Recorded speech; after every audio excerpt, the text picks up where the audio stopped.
जेरुसाल्याक वेता आसतना जेजू सामारीचे आनी गालिलेचे शिमेवेल्यान चलत वेतालो. एका गांवांत भितर सोदतना कोट फुटलोले 10 जाण ताका वाटेर मेळ्ळे. ते पयस उबे रावले आनी व्हडल्यान उलो मारून ताणें म्हणलें, जेजू गुरुजी, आमची काकलूत कर.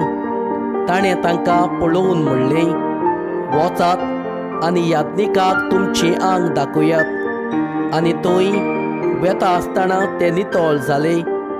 तांतलो एकलो आपूण बरो जालो म्हूण देखोना फुडें देवाक व्हडल्यान वखाणीत पोत्तून आयलो आनी जेजूच्या पांयांशी ओमतो पडून ताणें तांचे आभार मानले. आनी तो एक सामारीतकार आसलो. हें पळोवन जेजून ताका अशें म्हणलें, 10 जाण नितळ जाले न्हय? हे खंय पावले तर ह्या पोरक्या मनशा भायर परत येवंक देवाची तोखणाय कोत्तलो कोणूच ना जालो. आनी ताणें तांकां म्हणलें, उठ आनी वच, तुज्या भावार्थान तुका बरो केलो.